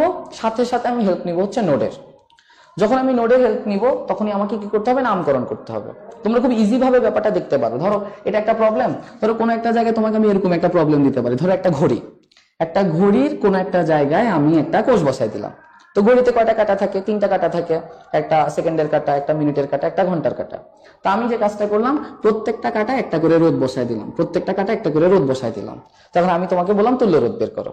এটা খুবই সিম্পল একটা তোমার কাছে বিষয়। এখন তুমি ধরতে পারতেছিল না ব্যাপারটা কেমন ছিল, তুমি খেয়াল করে দেখো। তুমি এই রোধের এই প্রান্তের নাম দাও A, কোষের আরেক প্রান্তের নাম দেওয়া হচ্ছে বি। এই কোষের দুই প্রান্তের সাপেক্ষেই তো তোমাকে তুল্য রোধ বের করতে হবে। তাহলে তুমি এটা এখন কিভাবে করবা? এটা একটা কন্টিনিউয়াস লাইন, তাহলে এটা হবে বি। আবার একটা কন্টিনিউয়াস লাইন, তাহলে এটাও কি হবে বি। আবার একটা কন্টিনিউয়াস লাইন, এটাও কি হবে বি। তাহলে আমরা কি দেখতে পাচ্ছি যে এই যে রোধ তার দুই প্রান্তের নাম কি এবি, এই রোধেরও দুই প্রান্তের নাম কি এবি, এই রোধেরও দুই প্রান্তের নাম কি এবি। অনেকগুলা রোধের দুই প্রান্তের নাম সেম, তার মানে তারা কিভাবে আছে? তার মানে তারা প্যারালালে আছে, তার মানে তারা প্যারালালে আছে। আমরা সুন্দর এভাবে এটাকে এঁকে ফেলতে পারবো। তুমি এক প্রান্তের নাম এ বসিয়ে দাও, আরেক প্রান্তের নাম বি বসিয়ে দাও, রোধের মান বলে দিলে তুমি রোধের মানগুলা বসিয়ে এখান থেকে সার্কিটটা সলভ করে ফেলতে পারবা। আমরা আমাদের যে প্রবলেমটাই ছিলাম সেই প্রবলেমটাই আমরা ফিরে যাচ্ছি। কোনো একটা জায়গায় আমাদের তখন ছিল 5টা রোধ, আমরা ব্রাঞ্চ কেটে দিছি। এই ব্রাঞ্চ দেওয়ার ফলে এখন আমি ওই যে সিরিজ প্যারালাল ধরতে পারছিলাম না, আমি কার হেল্প নিছি? নোডের। তো আমি নোডে নাম বসাবো।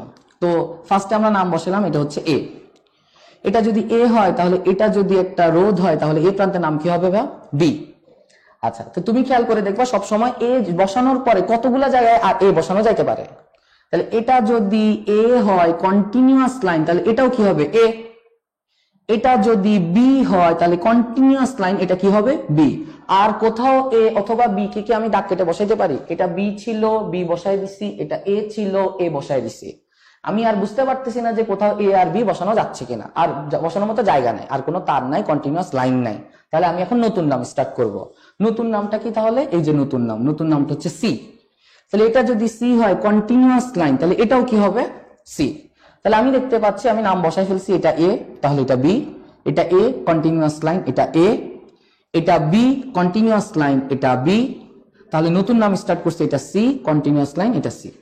তাহলে আমি যখন তুল্য রোধ বের করবো, আমি কার কার সাপেক্ষে তুল্য রোধ বের করবো? এর সাপেক্ষে আর সি এর সাপেক্ষে। এ আর সি এর সাপেক্ষে যখন আমি তুল্য রোধটা বের করতে চাইবো, আমি কিভাবে সেটা বের করতে পারি? তোমাকে কিছুক্ষণ আগে আমি বলছিলাম আমি ফার্স্টে নোডের নাম বসাবো, তারপর আমি ব্যাপারটাকে গোছায় আঁকবো। এই যে গোছায় আঁকবো, এই ব্যাপারটা কিভাবে কাজ করবে দেখো। এই যে একটা রোধ আছে, এই রোধের দুই প্রান্তের নাম কি? এবি। এই যে আবার আরেকটা রোধ আছে, এই রোধেরও দুই প্রান্তের নাম কি? এবি। তাহলে আমি কি বলতে পারি? দুইটা রোধ দুই প্রান্তের নাম সেম। আমাদের একটা তথ্য ছিল অনেকগুলা রোধের দুই প্রান্তের নাম সেম, তার মানে তারা প্যারালালে আছে। তার মানে আমি লিখতেই পারি এটা হচ্ছে এ, এটা হচ্ছে একটা রোধ, এটা হচ্ছে আরেকটা রোধ, এই প্রান্তের নাম হচ্ছে বি। তাহলে এটা হচ্ছে এবি, এটা হচ্ছে এবি। তাহলে আমি এখান থেকে এবি এবি বসাই দিলাম, তারা প্যারালালে আছে। এরপরে দেখো আমরা এই দুইটা বসিয়ে ফেলছি। এখানে আসো, এই রোধের দুই প্রান্তের নাম কি? বিসি। এই রোধেরও দুই প্রান্তের নাম কি? বিসি। এখানেও আমি বলতে পারি এই দুইটা রোধের দুই প্রান্তের নাম সেম, তার মানে তারা কিভাবে আছে? তার মানে তারা প্যারালালে আছে। তার মানে যদি তারা প্যারালালে থাকে তাহলে বি থেকে সি, বি থেকে সি এরা কিভাবে আছে? প্যারালালে আছে। আমি আবার বলতেছি দেখো, এ থেকে বি একটা রোধ, এ থেকে বি আরেকটা রোধ, তার মানে এই দুইটা রোধ এ বি একই নামের ভিতরে পড়ছে, তার মানে তারা প্যারালাল। এই যে তার মানে তারা প্যারালাল। বি থেকে সি, বি থেকে সি একই নামের মধ্যে পড়ছে, বুঝতেই পারতেছে তারাও কি? প্যারালাল। এই যে বি থেকে সি, বি থেকে সি প্যারালাল। আমাদের আর একটা রোধ বসানো বাকি, সেটা কে? এ থেকে সি। বলার অপেক্ষা রাখেন, একটা রোধ, এক মাথার নাম এ, আরেক মাথার নাম সি। তাহলে একটু দেখো, এটা এ, এক মাথা থেকে এ বের করলাম, রোধ বসাইলাম, কোথায় নিয়ে কানেক্ট করব? সি তে গিয়ে কানেক্ট করবো। এই যে এসি, এ থেকে রোধ নিয়ে সি তে কানেক্ট করে দিচ্ছি। তুমি বলার অপেক্ষা রাখে না, এ আর সি এর মাঝে তুল্য রোধ বের করতে হবে। আমি যখন এই সার্কিটে ছিলাম আমি বুঝতে পারতেছিলাম না যে এটা সিরিজ হইছে না এটা প্যারালাল হইছে, বাট আমি যখন এখানে আসছি এখন আমি খুব সুন্দরভাবে বুঝতে পারতেছি এই দুইটা রোধ কিভাবে আছে? প্যারালাল। এই দুইটা রোধ কিভাবে আছে? প্যারালাল। এইটা এবং এইটা, এই কালো কালি এবং এই কালো কালি, যে দুইটা রোধ আমি প্যারালালে ছিল তারা কিভাবে আছে? সিরিজ। এই পুরাটা এই লাল কালি রোধের সাথে কিভাবে আছে ভাইয়া? আবার প্যারালালের সাথে আছে। দ্যাটস মিন আমি এখান থেকে একটা তুল্য রোধ বের করে ফেলতে পারবো এ আর সি এর মাঝে। আমি আবার বলতেছি, এই দুইটা রোধ আছে প্যারালাল, এই দুইটা রোধ আছে প্যারালাল, এইটা এবং এইটা, এই দুইজন আছে সিরিজ, তার সাথে এই পুরা রোধটা আছে প্যারালাল। আমরা এখান থেকে একটা তুল্য রোধ বের করে ফেলতে পারবো। আশা করি নোটটা ধরতে পারছো। কোনো একটা জায়গায় যদি তুমি বিপদে পড়ে যাও, কোনো একটা কারণে যদি তুমি বিপদে পড়ে যাও যে তুমি সিরিজ প্যারালাল ধরতে পারতেছো না, সবসময় মনে রাখবা তোমার জন্য নোট হেল্প করার জন্য বসে আছে। তুমি একটু চেষ্টা করলে নোটটা অ্যাপ্লাই করে দিতে পারো। ওকে,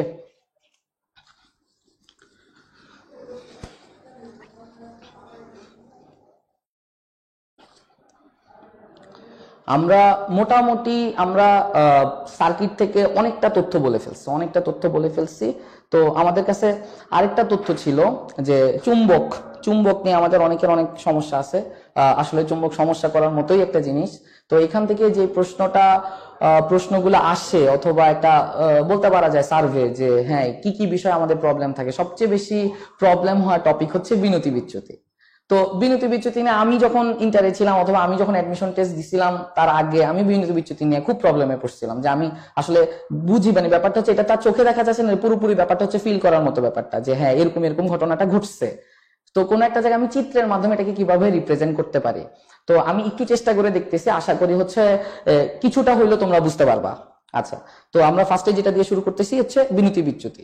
আমরা তড়িৎ পড়ে ফেলছি, আমরা চুম্বক থেকে কিছুটা বিনতি বিচ্যুতিটা কভার করার চেষ্টা করব।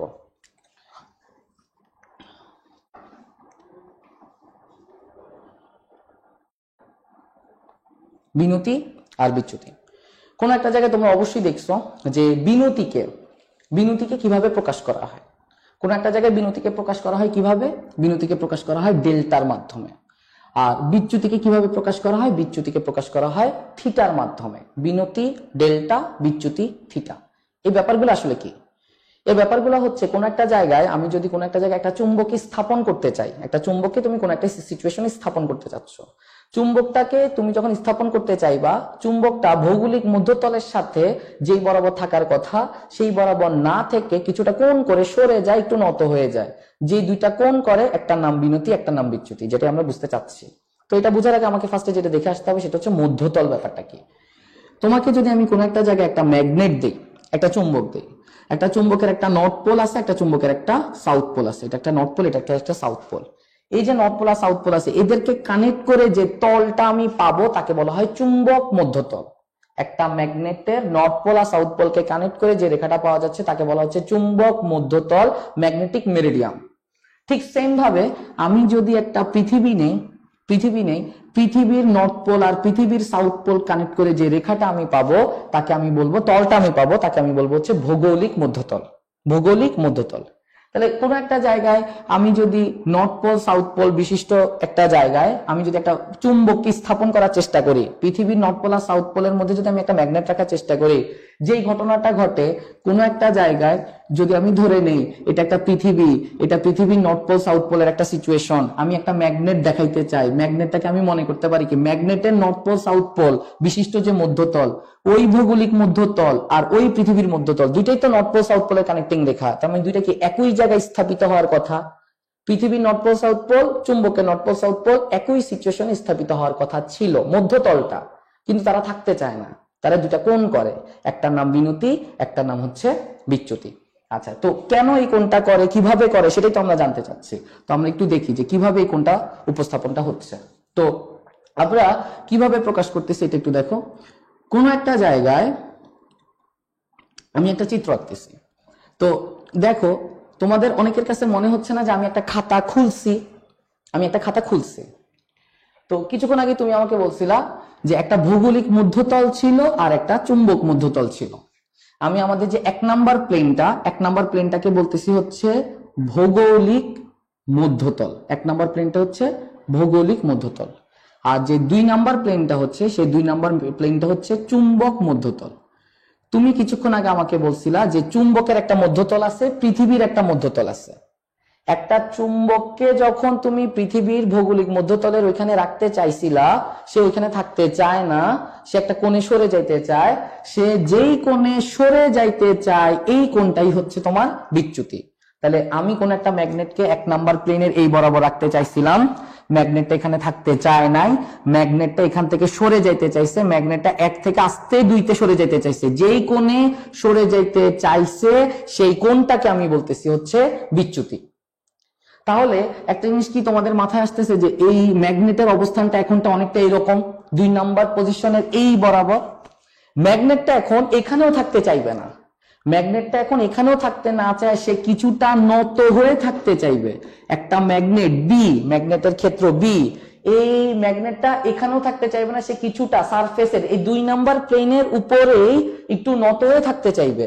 সে যেই কোণে নত হয়ে থাকতে চাইবে সেই কোণটাকে আমি কি বলতেছি? বিনতি। কোন একটা জায়গায় নত বিনতি আর সাইডে সরে গেছে তাকে আমি বলতেছি হচ্ছে বিচ্যুতি। আমরা আরেকবার বলতেছি, তুমি ওখানে হয়তো চিত্র দেখে বুঝতেছো, আমি আরেকবার দেখাচ্ছি, ধরো কলম দিয়ে দেখাচ্ছি।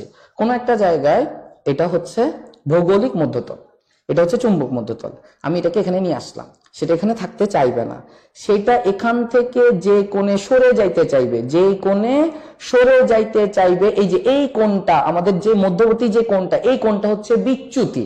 তার মানে চুম্বকের অবস্থান এখন এখানে, চুম্বকটা এখন এখানেও থাকতে চাইবে না, সে কিছুটা নত হয়ে থাকতে চাইবে। এই যে সে যে কোণে নত হয়ে থাকতে চায় সেই কোণটার নাম হচ্ছে বিনতি। তুমি যদি হাত দিয়ে চিন্তা করো, এই যে কোণে নত হইতে চাইছে, যেই কোণে নত হইতে চাইছে সেটা হচ্ছে বিনতি, আর যে কোণে সাইডে সরছে সেটা হচ্ছে বিচ্যুতি। ঠিক আছে, তাহলে একটু খেয়াল করে দেখো, আমি যদি এখানে হিসাবটা এখন করতে চাই, আমি যদি এখানে এখন হিসাবটা করতে চাই, তাহলে একটু দেখো, এটা হচ্ছে বি, এটা হচ্ছে ডেল্টা। দ্যাটস মিন এই বরাবর যেটা আমি পাবো সেটা হচ্ছে বি কস ডেল, আর এই বরাবর যদি আমি একটা উপাংশ বের করি, এই বরাবর যদি আমি একটা উপাংশ বের করি, তাহলে এখান থেকে আমি কি পাবো, বি সাইন ডেল। যেহেতু যার সাথে কোণ করে তাকে বলা হয় হরাইজন্টাল, এই কারণে এটাকে বলা হয়েছে হরাইজন্টাল এইচ, আর যার সাথে কোণ করে না তাকে বলা হয় ভার্টিক্যাল, এটাকে বললাম আমরা ভি। তাহলে এখান থেকে অলমোস্ট 4টা ইকুয়েশন আনা সম্ভব।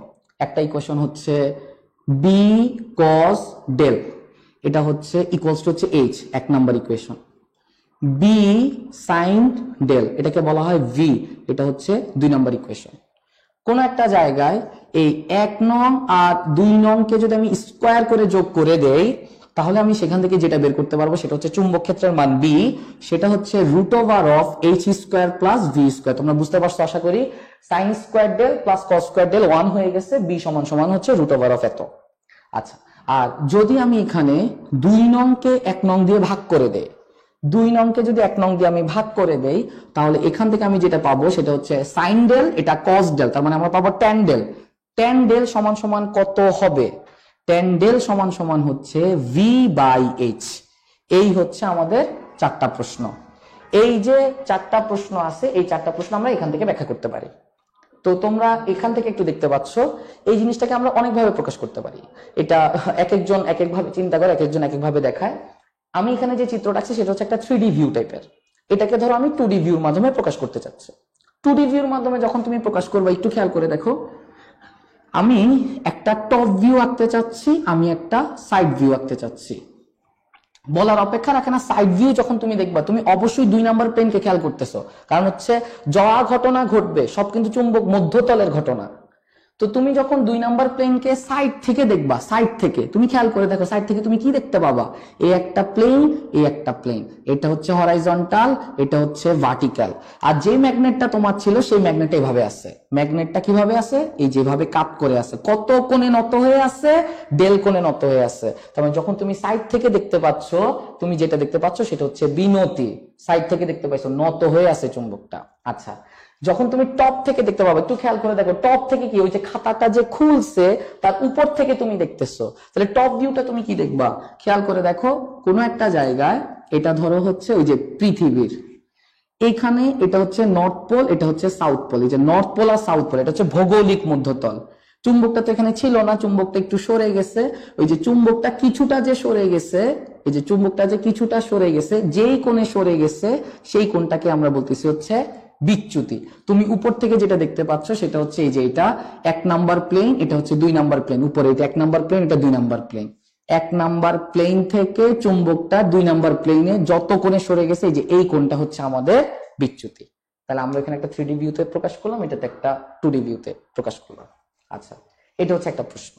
এখান থেকে আর যে প্রবলেমটা আমাদের খুব বেশি লাগে সেটা হচ্ছে আপাত বিনতির প্রবলেমটা। স্টুডেন্টদের মাঝে মধ্যে আপাত বিনতিতে বেশ কিছু ব্যাপারে একটু আটকে যায়, তো আমরা একটু চেষ্টা করি যে আপাত বিনতিটা আমরা বুঝতে পারি কিনা। তো এখানে একটা তথ্য লাগবে, সে তথ্যটা হচ্ছে আপাত বিনতির প্রশ্ন যখন আসছে তার মানে একটা প্রকৃত বিনতিও আছে। সেই প্রকৃত বিনতিটা কি, আমি চিত্রটা মুছলাম না, চিত্রটা আমাদের লাগবে। কোন একটা জায়গায় আমরা যেটা দেখতে চাচ্ছি সেটা হচ্ছে আপাত বিনতি। কোন একটা জায়গায় আপাত বিনতিকে আমরা প্রকাশ করতেছি হচ্ছে ডেল প্রাইম দ্বারা। আপাত বিনতিকে আমরা প্রকাশ করতেছি কিভাবে, ডেল প্রাইম দ্বারা।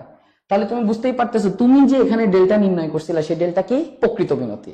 তাহলে এখন প্রশ্ন আসবে প্রকৃত বিনতি কি, আপাত বিনতি কি? মনে রাখার বিষয় হচ্ছে, একটু শোনো, কোনো একটা জায়গায় চুম্বক মধ্যতল, দ্যাট মিনস 2 নাম্বার প্লেন, চুম্বক মধ্যতলে চুম্বকের যে বিনতি তা হচ্ছে প্রকৃত বিনতি। চুম্বক মধ্যতলে চুম্বকের যে বিনতি তা হলো প্রকৃত বিনতি। তার মানে হচ্ছে আমি ছিলাম 2 নাম্বার প্লেনে, 2 নাম্বার প্লেনে থাকা অবস্থায় আমি যেই বিনতি দিব সেই বিনতিটাই প্রকৃত। তুমি বের করতে চাচ্ছ কি আপাত, তার মানে 2 নাম্বার প্লেনে হবে না, তোমার একটা নিউ প্লেন লাগবে। 2 নাম্বার প্লেন হচ্ছে চুম্বক মধ্যতল, চুম্বক মধ্যতলে চুম্বকের যে বিনতি তা হচ্ছে প্রকৃত বিনতি। চুম্বক মধ্যতলে থেকে তুমি একটা বিনতি দিছো, সেটা প্রকৃত বিনতি হয়ে গেছে, এটা 2 নাম্বার প্লেনের ঘটনা। তুমি আপাত বিনতি চাচ্ছ, 2 নাম্বার প্লেনে তো প্রকৃত বিনতি ঘটে, তাহলে আপাত বিনতি বের করতে গেলে তোমাকে কোন একটা নিউ প্লেন লাগবে। চুম্বক মধ্যতল বাদে অন্য কোন প্লেনে চুম্বকের যে বিনতি সেটাই তাহলে আপাত বিনতি। তাহলে একটু খেয়াল করে দেখো, আমি একটা নিউ প্লেনে চলে যাচ্ছি, কোনো একটা জায়গায় আমরা এইভাবে চিন্তা করতেছি। একটু খেয়াল করে দেখো, আমি আবার একটা প্লেন আঁকতেছি। আমার 1 নাম্বার প্লেন যেভাবে ছিল সেইভাবেই আছে, এই যে 1 নাম্বার প্লেনটা সেভাবেই আছে। 2 নাম্বার প্লেন যেভাবে থাকার কথা ছিল সেভাবেই আছে, এটা 1 নাম্বার প্লেন, এটা 2 নাম্বার প্লেন। আমরা চলে যাব হচ্ছে এখন 3 নাম্বার প্লেনে। 3 নাম্বার প্লেন মানে কি, আমরা একটা নিউ প্লেনের কথা চিন্তা করতেছি, 3 নাম্বার প্লেন একটা নিউ প্লেন। তাহলে একটু খেয়াল করে দেখো, আমরা একটা নিউ প্লেনের কথা চিন্তা করছি, এই যে এটা হচ্ছে 3 নাম্বার প্লেন, এটা নিউ প্লেন। তাহলে এই 2 নাম্বার প্লেন, এখানে চুম্বকের যে বিনতি বের হবে সেটা তো প্রকৃত। তার মানে আমি বুঝতেই পারতেছি এই বরাবর যেটা কাজ করছিল আগে থেকে ওই যে ভি ভার্টিক্যাল, আর এই বরাবর যেটা কাজ করছিল সেটা হচ্ছে এইচ হরাইজন্টাল। চুম্বকটা 1 থেকে ভৌগোলিক থেকে 2 এর কাছে নিজে থেকে সরে আসছিল, যেই কোণে সরে আসছিল সেই কোণটা কি ছিল? থিটা, বিচ্যুতি। আমি যে 3 নাম্বার প্লেনে নিয়ে আসছি, আমি কি নতুন একটা কোণ করে সরায় ফেলছি না? নতুন একটা কোণ করে সরায় ফেলছি। যেই কোণে আমি 2 থেকে 3 এ নিয়ে আসছি, সরায় ফেলছি, সেই কোণটাকে আমি বলতেছি হচ্ছে ফাই। সেই কোণটাকে আমি কি বলতেছি? ফাই। তাহলে একটু উপর থেকে যদি আমরা দেখি, ছিলাম 1 থেকে থিটা কোণে সরে আসছি 2 এ, আবার 2 থেকে ফাই কোণে সরে আসছি হচ্ছে 3 এ। এতটুকু আমরা যদি ধরতে পারি, তাহলে একটু খেয়াল করে দেখো, এটা হচ্ছে নিউ প্লেন 3 নাম্বারটা, এই প্লেন বরাবর এখন তাহলে বিটা এই বরাবর কাজ করছে বলে মনে হবে। তাহলে দেখো, এই বরাবর ছিল এইচ, এই কোণটা হচ্ছে ফাই, দ্যাটস মিন এটা হচ্ছে এইচ কস ফাই, আনুভূমিক উপাংশ। এটা একটা ভেক্টর এইচ, এই কোণটা হচ্ছে ফাই, তাহলে এটা এইচ, এটা হচ্ছে আনুভূমিক উপাংশ এইচ কস ফাই। আমি প্লেনের উপরে আসছি, দ্যাটস মিন তুমি যদি এভাবে চিন্তা করো, এটা হচ্ছে একটা প্লেন ছিল, 3 নাম্বার প্লেনটা আঁকতেছি, তার এই বরাবর হচ্ছে এইচ কস ফাই। আমরা এই পাশে চিত্রে একটা 3D ভিউ দেখতে পাচ্ছি, যে এটা হচ্ছে এইচ কস ফাই, সেটা হচ্ছে অ্যাকচুয়ালি এখানে। আর ভার্টিক্যালের জায়গায় তোমার ভার্টিক্যালটাই আছে। আমি কিন্তু এখনো নত হই নাই, দেখো এটা হচ্ছে সাইডে সরছে, এখন আমি নত হব। 2 নাম্বার প্লেন চুম্বক মধ্যতল, যেই কোণে নত হইছে প্রকৃত। আমি এখন কোথায় চলে আসছি? 3 নাম্বার প্লেনে। এটা কি চুম্বক মধ্যতল? না। তার মানে এখানে যেই কোণে নত হবে সেটাই কি? আপাত। দ্যাটস মিন আমি যদি এখানে কোন একটা কোণে নত হই, 3 নাম্বার প্লেন এটা মধ্যতল না, তার মানে হচ্ছে এই জায়গাতে যে কোণটা পাওয়া যাবে সেটাই হচ্ছে কি? আপাত বিনতি, ডেল প্রাইম। আমি আরেকবার বলতেছি, যখন আমি 2 নাম্বার প্লেনে ছিলাম, আমি এটাকে মুছে দিলাম, যখন আমি 2 নাম্বার প্লেনে ছিলাম, এটা 2 নাম্বার প্লেন, এই বরাবর ছিল আমার এইচ, এই বরাবর ছিল আমার ভি, এইখানে আমি একটা কোণ করছিলাম, এটা ছিল হচ্ছে ডেল্টা, প্রকৃত। চুম্বক মধ্যতলে যে বিনতি। আমি এখন চলে গেছি নিউ প্লেনে, 3 নাম্বার প্লেন, এটা চুম্বক মধ্যতল না, আরেকটা নতুন প্লেন, কত কোণে সরে আসা প্লেন? ফাই কোণে সরে আসা প্লেন, যার আনুভূমিক হচ্ছে এইচ কস ফাই, যার উলম্ব হচ্ছে ভি। এই নতুন প্লেনে যেই কোণে নত হবে তাকে আমরা বলতেছি হচ্ছে আপাত বিনতি, ডেল প্রাইম। তাহলে আমি এখন আপাত বিনতিটা বের করতে চাচ্ছি। তো কোন একটা জায়গায় যখন আমি আপাত বিনতি বের করতে যাব, তখন যে জিনিসটা আমাকে খেয়াল করতে হবে সেটা হচ্ছে tan ডেল প্রাইম। কোন একটা জায়গায়, এই যে কিছুক্ষণ আগে আমরা বের করে রাখছিলাম tan ডেল সমান সমান কি? tan মানে লম্ব বাই ভূমি, তার মানে ভার্টিক্যাল বাই হরাইজন্টাল।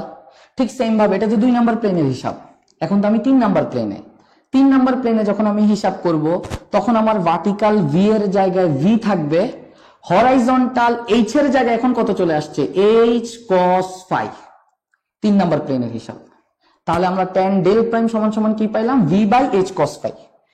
এই যে V by H cos phi, একে আমরা কি লিখতে পারবো, একে আবার আমরা লিখতে পারবো এই যে tan del V by H, এই যে ভি বাই এইচ এটাকে আমরা কি লিখতে পারবো, ট্যান ডেল, এই যে এটা হচ্ছে ট্যান ডেল, নিচে কি বসবে, নিচে বসবে হচ্ছে কস ফাই ইকুয়ালস টু কি বসবে, ট্যান ডেল প্রাইম। তাহলে আমরা একটা ইন জেনারেল ইকুয়েশন নিয়ে আসতেই পারি। ইন জেনারেল ইকুয়েশনটা কি হবে, এর পরের লাইনে ট্যান ডেল সমান চিহ্ন tan del prime into cos phi, এই যে এইটাকে আমরা আড়াআড়ি গুণ দিয়ে এই লাইনটা নিয়ে আসছি। এটাই হচ্ছে আমাদের আপাত বিনতির সূত্র। ডেল্টা এটা হচ্ছে প্রকৃত বিনতি, ডেল প্রাইম এটা হচ্ছে আপাত বিনতি। এই ফাই কোণটাকে, ফাই কোণটা হচ্ছে একটু খেয়াল করে দেখো, চুম্বক মধ্যতলকে যেই কোণে সরায় নিয়ে আসছো সেটা হচ্ছে তোমার ফাই। এইটা হচ্ছে আমাদের আপাত বিনতির সূত্র, আর এটা হচ্ছে আমাদের প্রকৃত বিনতির সূত্র। আশা করি ধরতে পারছো। তো আমরা চেষ্টা করছি হচ্ছে তোমাদের তড়িৎ এবং চুম্বকের কিছু কিছু অংশ দেখানোর। আমরা যদি পরবর্তীতে আবার সুযোগ পাই আবার তোমাদের সামনে চলে আসব। সো মোটামুটি যতটুকু পারছি চেষ্টা করছি। যদি কেউ শিখতে পারো তাহলে অবশ্যই এটা তোমার জন্য উপকার হবে। আচ্ছা, কিছু কথাবার্তা দিয়ে আমরা শেষ করে দিব। আমাদের সবার কাছে মনে হয় যে আমাকে দিয়ে হবে না, আমরা এক একজন এক এক ধরনের অবস্থা, যে আমাকে দিয়ে হবে না, আমি পারতেছি না, অনেকে অনেক ধরনের কথা শোনাচ্ছে। তো আমার কাছে এই উত্তরগুলো খুব স্বাভাবিক। হ্যাঁ, তোমাকে দিয়ে হবে না এটা একটা মিথ্যা কথা, তোমাকে দিয়েই হবে, তোমাকে দিয়ে হবে, এটা কিভাবে হবে? তোমার মনের জোর তোমাকে অনেক জায়গায় আগায় নিয়ে চলে যাবে। তোমার মনের জোর অনেক বড় একটা জিনিস, মনের জোরের কারণে মানুষ অনেক কিছু করে ফেলতে পারে। তুমি যখন চিন্তা করবা এই জিনিসটা তোমার পক্ষে সম্ভব না, আসলেই তুমি এটা জীবনে কখনো নিজে করতে পারবা না। যেমন তোমাকে অনেক কেউ কথা শোনাচ্ছে, তুমি তাকে চান্স পেয়ে দেখায় দাও। একটা সিম্পল তথ্য তোমাকে আমি এভাবে বলি, তোমার মনটাই হচ্ছে সবকিছু। যেমন আমরা কি বলি, পরীক্ষায় প্রশ্ন কঠিন হচ্ছে, পরীক্ষায় যে প্রশ্ন কঠিন হয় এটা তুমি পরীক্ষার হলে বসে কিন্তু বুঝতে পারো না। কেন তুমি পরীক্ষার হলে বসে বুঝতে পারো না যে প্রশ্নটা কঠিন? কারণ তোমাকে কানের সামনে কিন্তু কোনো ফ্রেন্ড এসে বলে দিয়ে যায় না প্রশ্নটা কঠিন হয়েছে। তোমার মনের জোর যদি থাকে এবং তুমি যদি কনফিডেন্ট হও, ওই কনফিডেন্টের জোরেই তোমার প্রশ্নটা কিন্তু সলভ হয়ে যাবে। পরীক্ষা কখন, প্রশ্নটা কখন কঠিন মনে হয়? যখন তুমি পরীক্ষার হল থেকে বের হও, পাশের একটা ফ্রেন্ড থেকে শোনো, দোস্ত এই প্রশ্নটা তো কঠিন হয়েছে, তখন তুমি বলো আচ্ছা হ্যাঁ এই প্রশ্নটা তো কঠিন। অথবা তুমি যদি এটা না পড়া থাকে তখন মনে হয় প্রশ্নটা কঠিন। পরীক্ষার প্রশ্ন কঠিন এটা পুরোপুরি একটা মনস্তাত্ত্বিক ব্যাপার। কখনোই এই জিনিসটা তুমি বলতে পারবে না পরীক্ষার হলে বসে প্রশ্নটা কঠিন। তুমি যদি পেরে যাও তাহলেই ওটা সহজ হয়ে যাবে। সো তোমাকে চেষ্টা করতে হবে। এখানে তুমি যে তোমার মনের জোরের কথা বলতেছো এটা অনেক বড় একটা ব্যাপার। যেমন একটা উদাহরণ ছিল 1954 সালের আগের একটা ঘটনা, তোমরা অনেকে শুনেও থাকতে পারো। একজন শখের দৌড়বিদ ছিল, একজন শখের দৌড়বিদ, তার নাম হচ্ছে রজার ব্যানিস্টার। উনি উনি এমন একটা প্রমাণ আমাদের সামনে দিয়ে চলে গেছে। যেমন আমাদের একটা হিসাব ছিল যে 1954 সালের 6 মের একটা আগ পর্যন্ত এই হিসাবটা ছিল যে 4 মিনিটের কম সময়ে 1 মাইল দূরত্ব কেউ অতিক্রম করবে এটা সম্ভব না। এবং এটা নিয়ে প্রচুর ধরনের ব্যাখ্যা চলে আসছিল।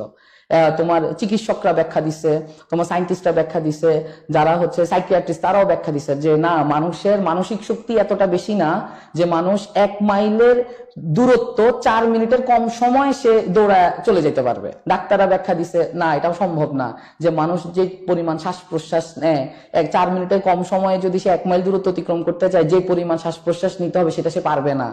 এই সবকিছুকে ভুল প্রমাণ করে দিয়ে রজার ব্যানিস্টার হচ্ছে এমন একজন ব্যক্তি যে প্রমাণ করে দিছে যে হ্যাঁ না, মানুষ 4 মিনিটের কম সময় 1 মাইল দূরত্ব অতিক্রম করতে পারবে। এবং সে তার নিজের রেকর্ড নিজেই আবার ভাঙছে, জাস্ট 46 দিনের মাথায় নিজের রেকর্ড নিজে আবার ভাঙছে এবং 4 মিনিটের কম সময় সে 1 মাইল দূরত্ব অতিক্রম করে ফেলতে পারছে।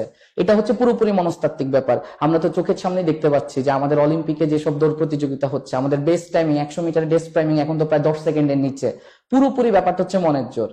তুমি একটা জিনিস একটু খেয়াল করে ধরো, দেখো তুমি সাইকেল চালাচ্ছ, আমি নিজে এই ঘটনাটা দেখছি, আমি নিজে টেস্ট করেও দেখছি। ধরো কোনো একটা কারণে তুমি সাইকেল চালাচ্ছ, সামহাও এমন একটা সিচুয়েশনের সম্মুখীন তুমি হয়ে গেছো, তোমার পাশ দিয়ে একটা বাস যাচ্ছে, হঠাৎ করে তোমার আরেক পাশে আরেকটা বাস যাচ্ছে, তুমি সাইকেল খুব স্পিডে চালাচ্ছ, দুই পাশে দুইটা বাস, তার মাঝখান দিয়ে তুমি চলতেছো। ওই মোমেন্টে তুমি যদি চিন্তা করো যে তুমি পারবা না, আসলেই তোমার হাতটা কাঁপবে, তুমি একটা বাস থেকে একটা ধাক্কা খাবা, তার মানে তুমি আসলেই আসলেই অবস্থা তোমার খারাপ হয়ে যাবে। আর তুমি যদি মনে করো না আমার মনের জোর অনেক বেশি, আমি পারবো, আসলেই আমি পারবো, তাহলে দুইটি বাসের মাঝখানের ফাঁক দিয়ে তুমি কিন্তু বের হয়ে চলে যাবা। পুরোপুরি ব্যাপারটা হচ্ছে মনস্তাত্ত্বিক। সো মনের জোর বাড়াও, তুমি পারবা, আসলেই তুমি পারবা। যারা তোমাকে কথা শোনাচ্ছে তাদেরকে জাস্ট চান্স পেয়ে দেখায় দাও। তোমার যে চান্স পাওয়াটা তুমি চিন্তা করতে পারবা না, তোমার এই একটা কষ্ট, তোমার একটা সফলতা। আমরা সবসময় আমাদের জীবনে যে কোনো কিছুকে সাকসেস দিয়ে ডিফাইন করি, তোমাকে সফল হইতে হবে, এই সফলতাটাই তোমার অনেক কিছু চেঞ্জ করে দিবে। সো একটা কথা দিয়ে শেষ করে দিচ্ছি, কোন একটা জায়গায় once you stop believing it's impossible, আসলে এটা আসলে পসিবল হয়ে যাবে। তুমি যখন ভাবা শুরু করবা যে কোনো কিছু ওয়ার্ল্ডে ইম্পসিবল বলে না, আসলেই সবকিছু তোমার জন্য পসিবল হয়ে যাবে। সবার জন্য শুভকামনা রইল, আবার দেখা হবে, ভালো থেকো, আল্লাহ হাফেজ।